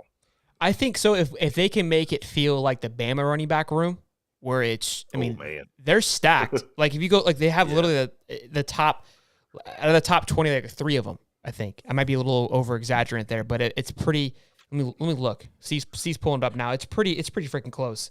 So the one thing to be said for the Alabama running back, they have Richard Young and lineage. Justice Haynes, which is a 5 and a 4-star, which is absolutely insane. Like that, both of them went there. And again, the reason why both of them are going there, because they know that, look, they could both play the same year, split downs, and just be as much successful and still make it to the league. So they're not going to really feel threatened by one another. So if Billy can make that same vibe of like, look, 2 or 3 guys, you come through, sure, you're going to have to wait your line, but I promise you, you're going to come out of here workhorse. You're going to play 1 year, and that 1 year is going to be your time to shine. But when you do, I'm telling you, you're going to run over some boys. And that's where, if we can get into it, we can create that train that Saban has created. Woo, buddy. Get on with it. Does that exist anymore? Is there really do these kids with the NIL have that patience anymore? I mean, you got to think. Won't know. We won't know until this year. I think because of what Saban has built, I think he has the ability to do that with running backs for sure. I mean, honestly, in any position, I would say maybe outside the quarterback, because outside of Mac Jones, I mean, there hasn't really been a star-studded quarterback to come out of. Now, they were a stud in college, but they never really did any more outside of that. But the running backs, I mean, I feel like every great running back that you draft in fantasy football was once an Alabama running back. Sure. So I think Bama is the outlier in that situation, and that's what I'm saying. If Saban can create that atmosphere, then yes. But I agree with you; it's going to be harder than it was before. I think it's going to be, like you said, Nick Saban has built that where he's ran the ball. Derrick Henry, Trent Richardson, Mark Ingram. You have all these guys. Billy Napier hasn't been there to set that foundation like he keeps talking about. So, until he does that, and maybe it'll be a couple years where he can get like a Richard Young and a Haynes like Alabama's getting, because, I mean, all you need is one good year. And, running backs, they love to, hopefully they keep their body, intact before they get to the NFL, so they're not worn down before they already get there. So, if you can just, 1 year and that's all you need. But Alabama, of course, is, they've done that year after year. So, but Florida, their tradition is always use 2-3 running backs deep, like the Chris Rainey, Jeff Demps kind of type, always use that 2-3. So, I don't know. I mean, that's just my gut feeling on the Baxter thing. But, if Florida can do what Alabama's doing right now, use those running backs. And, of course, what does a running back like to see is a good offensive line. So if you bring in a good offensive line as well, running backs, I mean, that's what, Alabama, their whole offensive line 4 or 5 star deep. So, running backs love that as well because, NFL if you go back. That's a good point. The O-line room is stacked too. Oh, yeah. So if you have a great offensive line, now Florida has been lacking in that for quite some time, but I think this year is probably one of the better offensive line groups the Florida Gators going to have in a long time. So, if you could build up that in the trenches, you could start seeing where running backs, you can get a top 10 and a top 20 or, a 4 and a 5 star like the Alabama's doing if you can beef up that offensive line as well. So it goes hand in hand, especially at the running back position because running backs see that because they're like, hey, if I can get holes open, that'll make me look better because the offensive line can make a running back look really good. So says TJ Yeldon, right? Says TJ Yeldon. Oh, yeah. I mean, even Trent Richardson, when Trent Richardson was there, those holes, oh, my goodness, a Mack truck could go through. And no offense to him, but sure. Shoot. Just go ask any Alabama running back. I mean, they had it made. I mean, those offensive line going to get running in those holes. I mean, they had it made. I mean, a lot of them weren't getting touched before 5-6 yards. So, heaven forbid they could come out of the backfield. If they could catch a pass in the flare. Maybe a swing route or even something a little bit deeper down the middle. Heaven forbid those guys were athletic enough to catch the football as opposed to just put their head down and barrel through the line. My gosh, that was a very, very, very difficult offense to stop when you got somebody back in the Alabama backfield that can do both. Oh, yeah. Somebody mentioned something about the middle linebacker. I want to ask you a question, Blake, and see if it kind of goes into that. Where do you think our weakest point is right now for not necessarily the 2022 season, but the recruiting class for 2023, and where's your concern at? Linebacker, 100% linebacker. Okay, yeah, that was somebody mentioned Bateman, and that's middle linebacker. It seems to be a hole right now, literally. 100%, and I love the linebacker. Like, we got this past, in the 2022 class, Shamar James. I've heard really good things about Shamar James, especially, in the fall or what he's doing right now. But, linebacker, because, the two that, I was hoping Florida would get was Malik Bryant, Raylan Wilson, but, they went to Miami and Georgia. So, really who's even uncommitted right now is not really much out there, or, I don't even see Florida targeting. So, linebacker in this class is definitely lacking. So, that's where my biggest concern is. Because, and now offensive line as well, I'm hoping to get a little bit more, I like some of the commits they've gotten, but offensive line as well. A couple of whiffs on a couple of ones that I was hoping, but that's what happens in recruiting. That kind of stuff happens. And plus, there's still plenty of time for some flips because it's July right now. And a lot of people has not seen Billy Napier coach. So a lot of these players want to see how he does, and performs on the field. So, I've told, a lot of Florida Gator fans, even though those are weak points right now, don't freak out because once people see what he does on that field, we'll start to entice more recruits, especially at that position level. So, I'm not too overly worried, but yeah, the ones that are lacking right now is linebacker and a little O-line. But I tell you what, secondary and wide receiver, we're good at right now. I'll tell you that. Yeah, it seems like the flashy position. No, it seems like the flashy positions we've done well on. But yeah, Bateman, like the Malik Bryant's miss was rough. That one stung a lot. Yeah. And again, like you said, those guys, I think there's a lot that could be said for and on flipping them. Again, we have to keep in mind too, they could flip from us as well. But Absolutely. the momentum obviously is headed in the right direction. But middle linebacker, definitely. I was trying to look up to see who was available, but when I click linebacker, it's not. I think they kind of probably have them marked as edges. I don't know because I type linebacker, nothing's popping up on these guys. I got them as edges, but what's Malik? I mean, what do they have him labeled as? Do you know? He should be a linebacker. That's what I thought. 247. Have him as a linebacker. He's not. Yeah.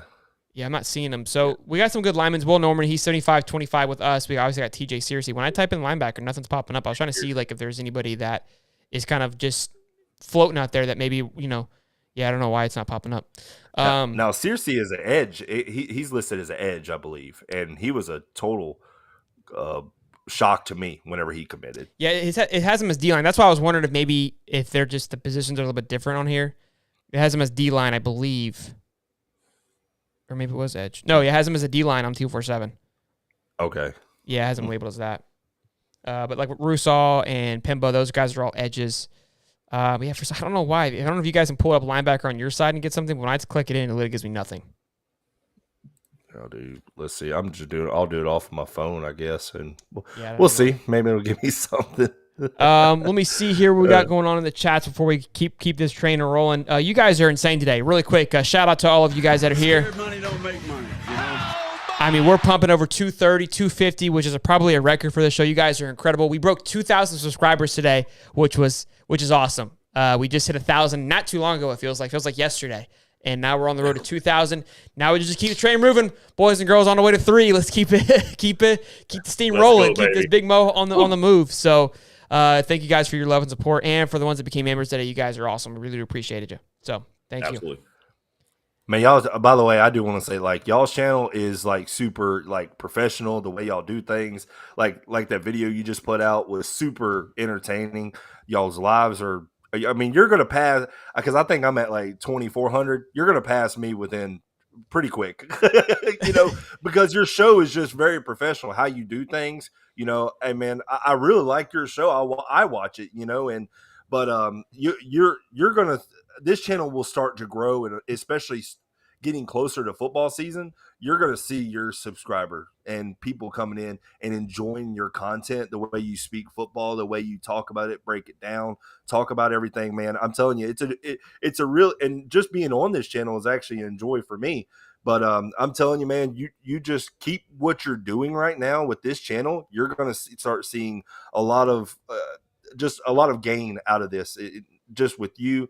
I know personally, you went to the FNL thing, but I'm telling you, this channel can open up more avenues for you in the future, especially when football season comes in, because y'all do a great job. So I just wanted to put that in there before, if something happened, if I had to leave. So sure. No, look, and hey, I really appreciate you taking the time to say that. That means a lot to Steve and I. We've been grinding on this, and again, having you on it is a pleasure too, for you to be excited to be on here. And we're just excited to have you on here. So, and again, I love doing these things because I think we have, like you said, it looks better. We're obviously more of like a lively bunch, but you guys are way more knowledgeable. You bring a ton of knowledge to that, and that's what I love about your channel. That's why they can go to our channels, right? Because it brings a different pizzazz. And that's why I enjoy having you on, because I know you have a ton of knowledge. I know you don't know a lot more than me. I mean, I'm more just a mustache than anything. So it means a lot coming from you, because you have a great channel. You've been doing it for a while, and you put out some great content. So hearing that from you means the world, man. I appreciate that. I greatly appreciate that, man. Like the Shelton and I we're a couple of idiots that we had no idea what we were really doing, but we've watched you guys for so long that for you guys to even be on the show and be just with us, it's an honor for us to have you, man. So we greatly appreciate all the compliment and just the big picture that you've got for us, man. We greatly appreciate that. No, man. No, I appreciate it. Like I said, man, just what y'all are doing, keeping this going is just it'll take some time, it's just hard work, and what y'all are doing right now, I'm telling you, I mean, y'all just keep doing it, and you're going to make a lot of Florida Gator fans proud too, because this is, I know, Florida State, y'all talk a little bit about it, but with this avenue, I'm telling you, man, this channel is going to explode, and more people coming in and finding you out. It's just a matter of time, but wait till the football season, you'll start seeing it. You'll start seeing it. We're excited for that. Mike's a hoot, man. We have like a little like low key bromance as well. But he goes, guys are making emotion with all this bro love. we love it. And we got a new subscriber, Javier. Welcome, man. Welcome. Thank you for subscribing. Welcome in, my man. Jeffrey says you three going to frolic in a field and share ice cream after this. I mean, Jeffrey, we might. Okay, Jeff. I like ice cream. I'm a big guy. I love ice cream. So. I like fields. Hey, we got a super chat for Codes. Thank you, Cody, man. We got the fire on the show. Absolutely, Codes. Appreciate it, Bubba. We're still rolling, boys and girls. We have a great show ahead of us. We are not slowing down anywhere. Blake said he's on here until the wife says we got to go. So we're gonna keep the train moving. But real quick, let's talk about Derek Lagway. Let's go to the future just a little bit. 4-star 2024. I don't think he has stars just yet, but he's being highly recruited. He's being highly rated. From what I looked, I don't think he has stars. If I'm mistaken, let me know, Blake. But he looks solid for Florida. He was obviously there this weekend. Unfortunately, it was hard for me to tell who was who with these kids. That was like the hardest thing. Like, I don't know. Eric Woods, welcome. Thank you for subscribing, man. Appreciate you. I didn't know who was who at times. Marcus Stokes was out there for 20 minutes before I realized he was on the field. But he was there, and Derek seems like a great shoo-in, only because he also wants to play baseball for both. And Florida has a fairly reputable baseball program. So those things combined, and if he can go and be a stud on both of them, I mean, if the guy's playing baseball, we know how that pans out with a two-tone athlete with Dion, Steve's familiar, Russell Wilson, Kyler Murray, excuse me. I mean, those guys transition very well into being absolute studs. So that gets me just fired up to see that kind of kid. Again, it's exciting to see the move happening. Do you have any takes on him? Do you know? Have you looked into him much yet?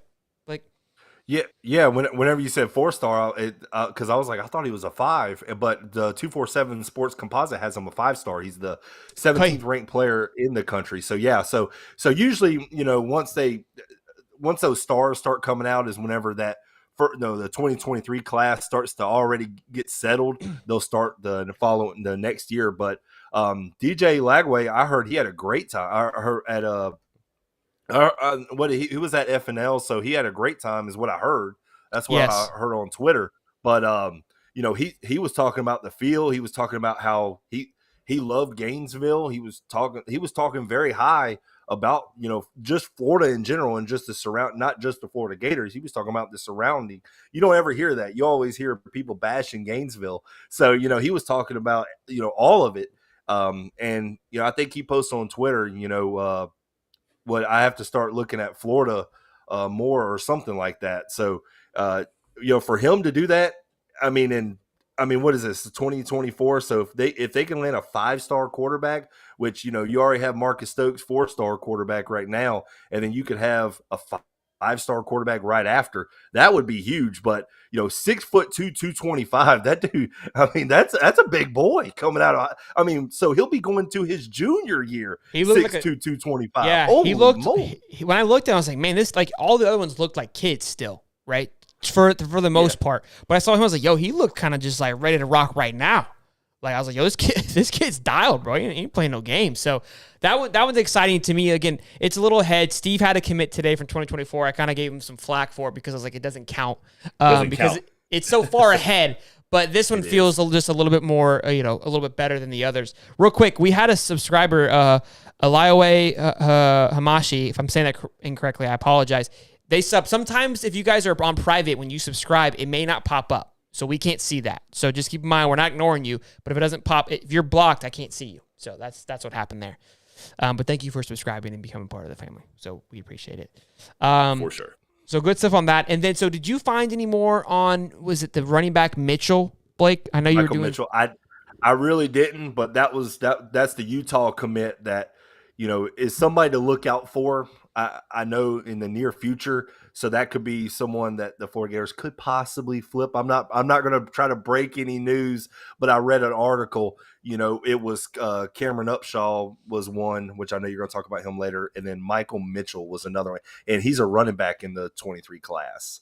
And Michael Mitchell is out of Middleburg, which is essentially right here in our backyard. So he is not far from 3-star running back, you said? 4-star running back. He is that would be big. 29th. Yeah, 29th rated running back. Nationally, where's he at? 392. Okay, because now I'm starting to like count the points a little bit. Like, hey, we need to get up. We got to get up there. We got to catch the 9s, the 10s, and 11s because they're like 30 points ahead of us. Like we're like 238, and the next tier is like 260 or 250, 58, 260. But Cameron Upshaw, he's a 3-star guy from South Carolina who just decommitted yesterday, and I believe he was at Friday Night Lights as well. Again, huge event to be able to kind of flip these guys back. I'm telling you, man, when I was there, again, it was just, I don't know, it was different. It felt different. The energy was crazy in the room. Atzer Ferreira just subscribed, man. Thank you for subscribing, bro. Appreciate you. But exciting stuff there for sure. And what are you finding there, Blake? Oh, I'm just still looking up more Cameron Upshaw, or just to kind of just refresh my memory on that, because I know he posted a thank you for South Carolina, stuff like that. It was on his notes. He took a screenshot of it, but I was trying to see, just a little bit more on him, but that's all I was doing. Okay, good stuff. Sheldon, you've got more than one request for you to hit my button. It's got to happen. I literally was just so Blake, we have a button for Steve. It's not the most elaborate button in the room, but it's a button nonetheless. I don't know why they're asking for it. I'm kind of surprised here. They're all Gator fans asking for this button, but we're all gonna just give it a minute. We're gonna just give it a moment for Steve. Fight for FSU! Fight, baby, fight! And Blake, so just so you're aware, that was Steve. You can just decide whether he was buzzed or not at the FSU in Florida baseball game. It's an incredible clip. Incredible clip. Oh, yeah, I demanded a button.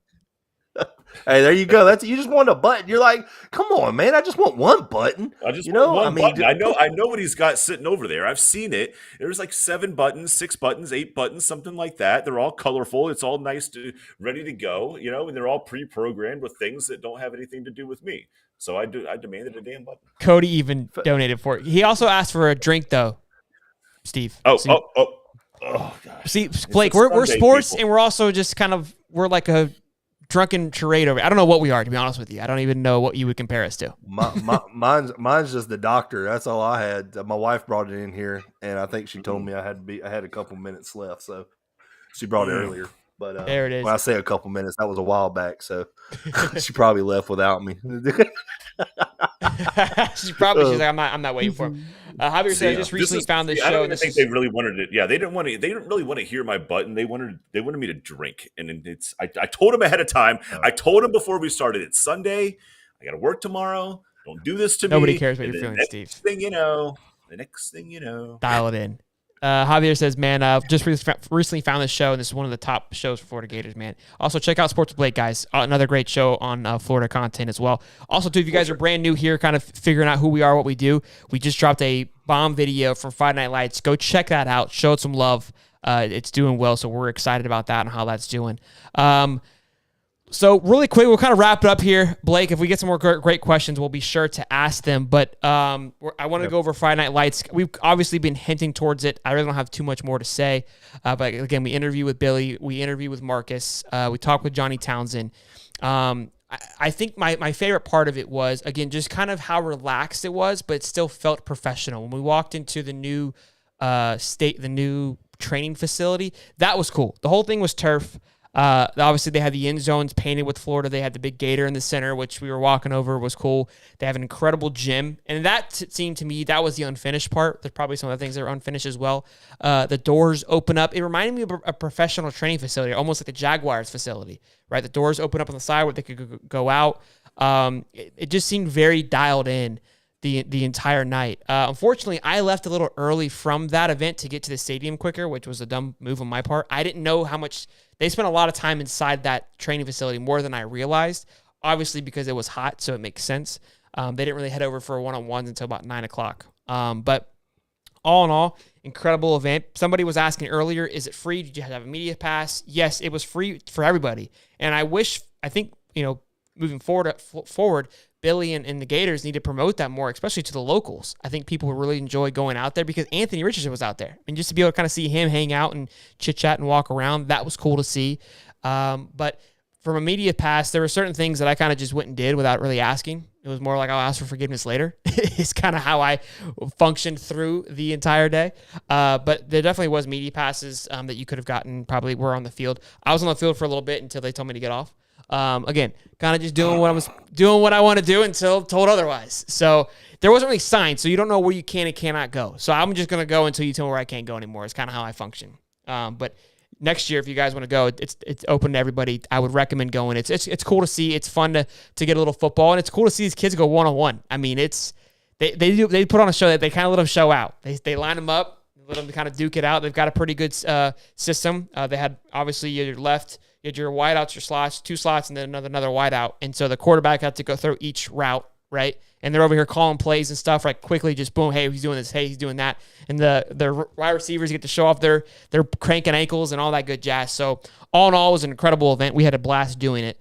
And we can't wait to make some more videos like that as well. So I want to know who the receiver was that did the deuces. Bro, you and me both. Who was that? I don't know. Okay, I wanted to know. I really did. Someone said that was Andy Jean, but I was like, that ain't Andy Jean. I was like, I don't know who that was, but that was sweet. That was a nice little route. It was dirty too. I hit him with the Tyreek Hill. So Yeah. I loved it. There was a little bit of chippiness going on.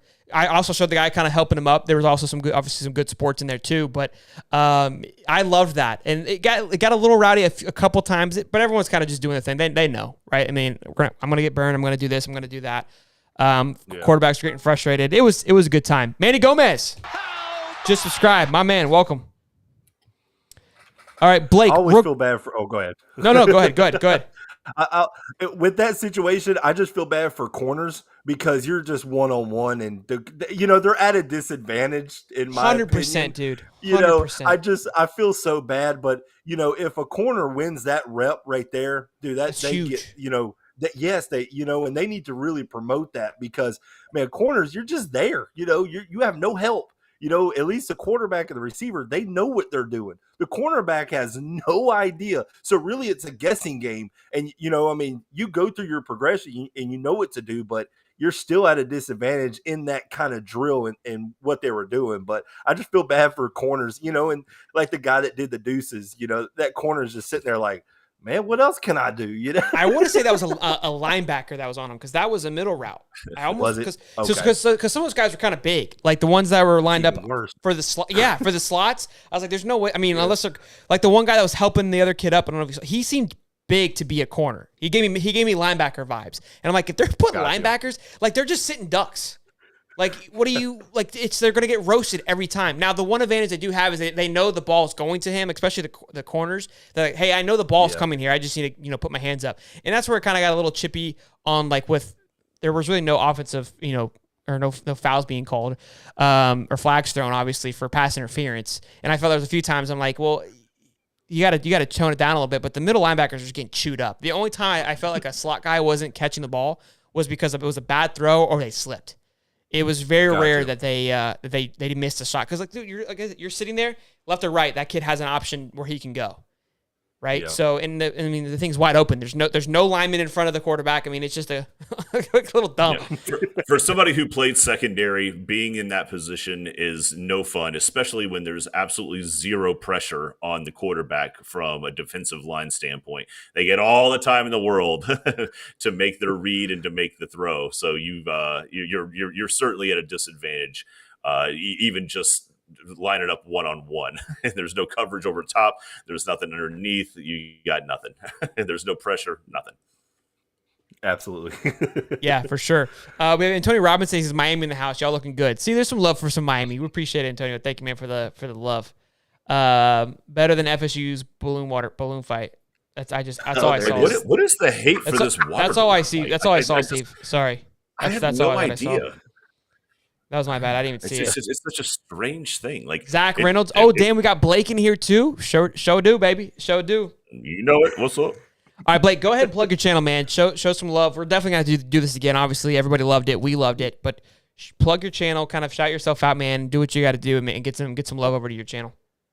Yeah, hey man, if anybody wants to follow me, I do some lives. I don't do a whole lot. This channel is the best for live if you want to, talk Florida Gator stuff, sports in general. But you can check out my channel, Sports with Blake. I talk Florida Gator stuff. I also do random videos, make skits, and do kind of wacky stuff just to, that's just, you'll see my personality in a lot of videos. Yeah, so I do all kinds of random stuff that I'm just like, oh, let me just do this today. So if you're just looking for a channel, talk sports and maybe gives you a laugh at the same time in some of the videos that I do, hey, you can come check it out, Sports with Blake. So I love it. Well, Blake, you're more than welcome to stay here anytime. Really quick though, special shout out to my little brother Logan Walker. He wants your thoughts. What do you think about Marcus Stokes? I think he's a perfect fit for Billy Napier's offense. I think what he does so Marcus Stokes is that Anthony Richardson kind of type. He's a dual threat, and it's perfect for Billy Napier's offense, and that's why Anthony Richardson is perfect for Billy Napier's offense. And it's going to showcase the quarterback position. Now with Marcus Stokes, he's only been at Lakeland for a starter for one full season. His completion percentage wasn't the greatest, so he's got to work on all that. But he's playing in 8A football. He's playing in some of the top football in the state of Florida. So once this guy gets another year under his belt, starts learning more about the 8A football, because it's darn good football what he's playing in. Once he starts learning that, I think his completion percentage is going to go up. His confidence level is going to go up, and what his skill level is, man, I'm telling you, whenever he's got some wheels on him, and he's a big dude. He's a big body quarterback. Yeah, he's tall, bro. He made me look short. Yeah. I mean, and you saw him up close. I've just seen what I saw on field. On film, but he's a big dude, and he's not afraid. The thing about him is one thing about him as a quarterback, he might be a little overconfident at times, because he will take chances. He's like that gunslinger, like that old Brett Favre, where he just slung it, he didn't care, and he goes, even if he threw an interception, he's coming right back. So his confidence level is through the roof. And as a quarterback, you really need that. But once he starts, working on his completion percentage, working on his accuracy, but he already does some things that Billy Napier likes. But I think, man, he'll be a great fit for Billy Napier's offense. Give him – now, he won't be a guy, in my opinion, he won't be a guy year one. He'll start away. He might need to sit a year just to learn that offense, because a lot of people anticipate Anthony Richardson leaving after this year if he has a great year. I'm always like, listen, he's a redshirt sophomore. There's some things he needs to learn on. It's not a given guarantee that he's going to be leaving. So, if Anthony Richardson stays a year, even if he has a good year, learning, and Marcus Stokes can sit there and learn behind him, man, I'm telling you, Marcus Stokes can be a really good quarterback, especially for Billy Napier's offense, if you give him time to learn under Billy Napier. We talked with Shane Matthews on Wednesday night about Anthony Richardson, and he said, he's like, look, even if he has a great year, he shouldn't leave. And speaking of Anthony Richardson. Really? Yeah. He's like, if he wins the Heisman, he's like, I don't think he should leave, only because it's only been 1 year. And he has so much time left to develop. There's no reason for him to leave. So I agree with Marcus Stokes not being a first-year guy. From when I saw him this past Friday night, definitely some good throws, definitely some misses as well. But the Joker, his swag's through the roof, and like you said, the confidence, which I think you have to not think I know you have to have that as a quarterback.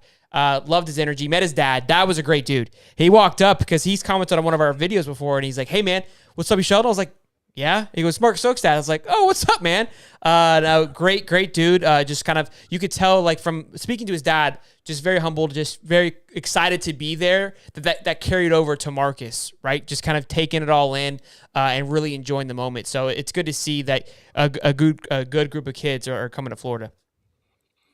And that's what Billy Napier wants. He remember, he said that he doesn't want just bodies. He wants his guys, the ones that come in and believe in the program. Absolutely. He didn't just want bodies. And remember at the beginning, of all this recruiting, before now, all of it's, it's getting, it's gaining momentum. What was it? Florida was like in the 40s or something. People were like, oh, Billy Napier is not doing what he was told. It's like, no, Billy Napier is trying to get the guys that he wants. He's not just getting just random guys just to fill spots. if that guy is not going to be if he doesn't want to be part of the team and put the team first, he doesn't, he just, it won't mesh, if he just gets guys, just bodies, and they don't really care about the team and stuff like that. He doesn't really, I'm not going to say really want them, but he'd rather not fill those spots with just people, with just random people. He wants his guys. And, he said that before. And I think he's doing a great job. He's getting guys that love Florida, that want to come to the University of Florida. You see them all over the place. Like you were talking about Trayon Webb, going all over Twitter. You see, Marcus Stokes, he's doing it, so a lot of these guys are just passionate, and about the University of Florida, and like you said, culture. And I think that's what Billy Napier is bringing back that culture that Florida used to have years ago, that's been missing for quite some time. So, and Billy Napier cares about these kids. He's not feeding them, he's not going to be feeding them McDonald's and giving them all, just random stuff. I think he cares about these guys. And I think that's what a lot of these players are coming in. They just get that different feel. And even the players, transitioning from Mullen to now Billy Napier, they're totally different. It's a different attitude, different chemistry right now. So I think it's going to look good for the next years for the University of Florida.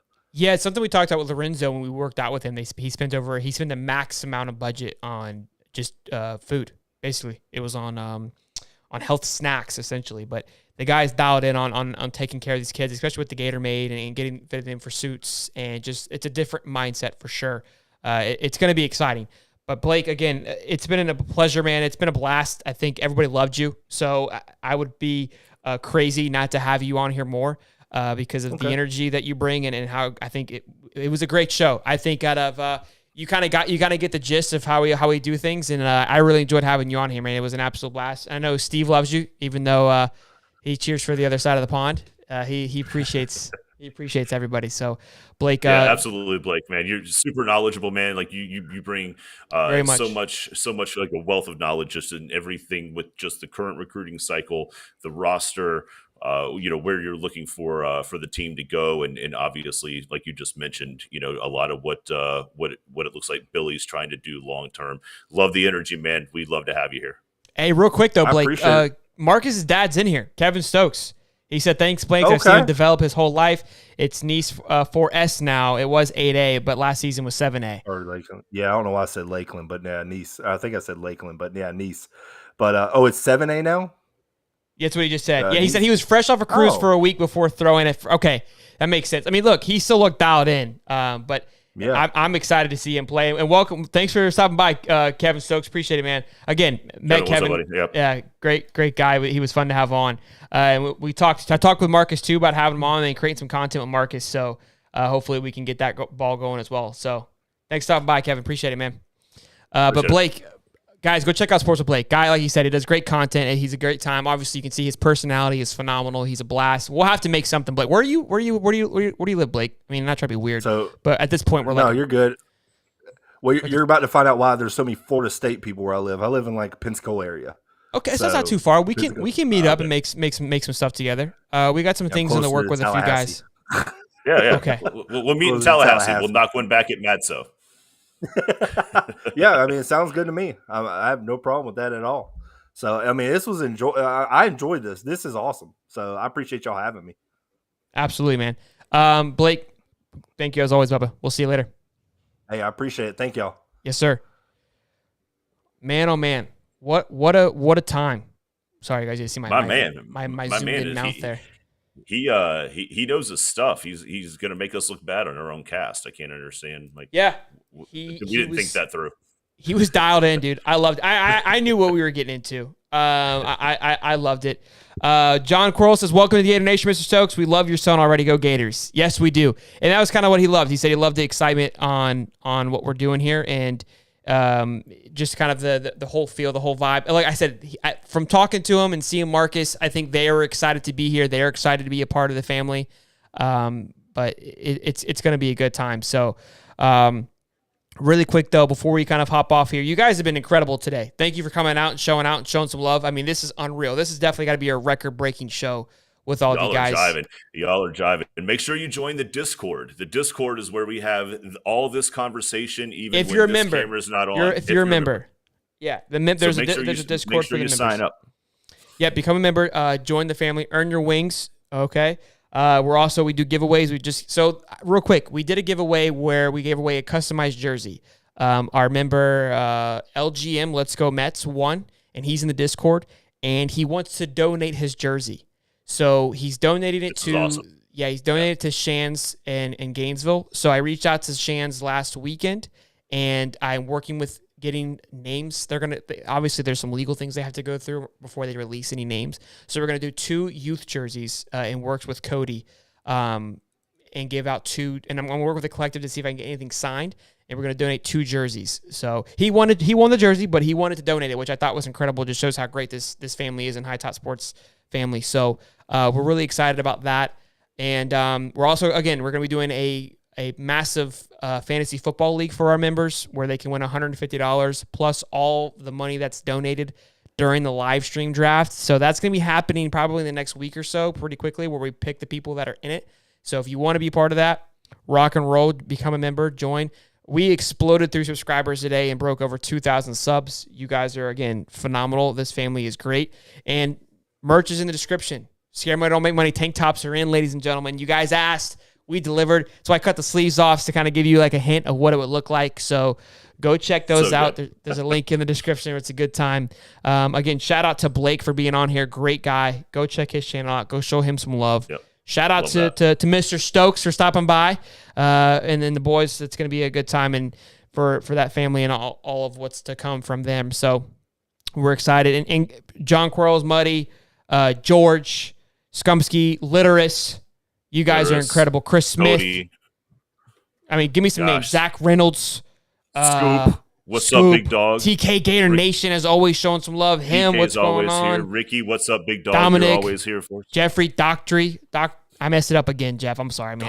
Daughtry. No, it's Dockery. I put it in there. He spelled it out for us. Mr. Nobody. You guys are great, man. As always, thank you for stopping by. We love and appreciate it. You guys, though, stay safe. We'll see you Wednesday. Like and subscribe if you haven't already. The likes are through the roof. We'll see you on Wednesday live at 8:35. Okay, just checking the comments. You guys have a great night, great Sunday. Stay safe. Boogity, boogity, boogity. I think of you and Doherty. I don't become you. I have no regrets, yeah, I'm tired of my chest. I'll never forget what it's like to be in debt. Been stabbed in the back bed, I'll show you what happens. Pass me the mic and I'll show you with action. I feel this pain, you already know. Turn that to gains, let my money show. I've got these things that I can't let go. Watch me turn this life into something that you can never own. I feel this pain.